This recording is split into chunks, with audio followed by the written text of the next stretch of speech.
খোলো না টনি, একবার চোখ খোলো। অনেক রাগ হয়েছে না আমার উপর? হবেই তো, যাকে তুমি এত ভালোবাসো সেই তো তোমাকে বিশ্বাস করেনি। তুমি বারবার আমাকে বোঝাতে চেষ্টা করেছো, তাও আমি আবার টনিকে বিশ্বাস করিনি। আমি অনেক খারাপ, অনেক কষ্ট দিয়েছি তোমাকে, এই হাত দিয়ে কষ্ট দিয়েছি না?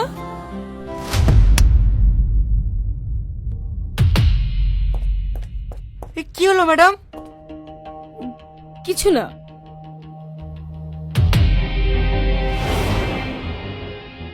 হাত কাটলো কিভাবে? এই সিস্টার, সিস্টার দেখেন না, ম্যাডামের হাত দিয়ে রক্ত পড়ছে। হাত কাটলো কিভাবে? দেখো দেখি কতখানিটা কেটে গেছে। আপনি একটু হাতটা ধরুন, আমি ব্যান্ডেজ নিয়ে আসছি। তাকাও না একবার, প্লিজ একবার তাকাও, শুধু একবার চোখ খোলো, তাকাও না আমার দিকে।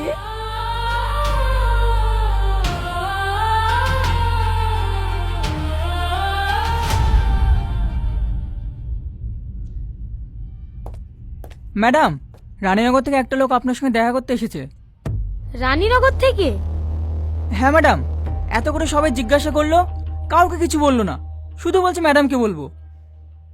আচ্ছা ঠিক আছে, পাঠিয়ে দাও। এই লিস্টগুলো সাইনকে করে রাখতে বলবে, আগামীকাল কোর্টে পাঠাতে হবে। ঠিক আছে ম্যাডাম। আসবো ম্যাডাম। আরে রাজু, তুমি এসো এসো, বসো।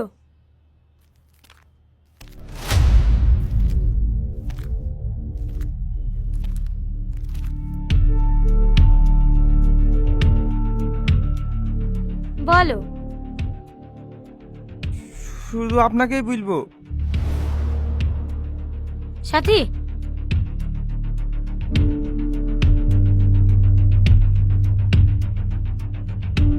এবার বলো। সেদিন আপনারা আমাদের গ্রামে গিয়েছিলেন না, আমাকে আতরের ছাগল নিয়ে যেতে বললেন। হ্যাঁ, ওই ছাগলটার ভিতরে একটা ছাগল ওই পাটের জমির মধ্যে ঢুকি পড়েছিল। আমি ছাগলের সাটা খুঁজতে গিয়ে দেখি। কমনে গেল। আচ্ছা বিকাতে পড়ি কেন যে? ম্যাডামের গাড়ি রাস্তায় দাঁড়িয়ে আছি, আমি অষ্টমে যাওয়ার নাম করে মাঠে এসে আপনার সাথে কথা বলছি। আপনি ব্যাংকের লোককে ফোন করে তাড়াতাড়ি পালিয়ে যেতে বলেন, না হলে আপনিও ধরা পড়ে যাবেন।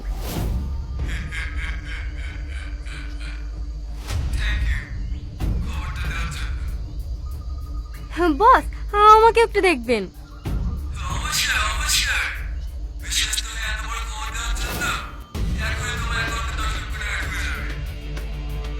থ্যাংক ইউ বস, ওদেরকে দাঁড়িয়ে দিয়ে আমাকে একবার ফোন করুন, তারপর আমি এখান থেকে যাব।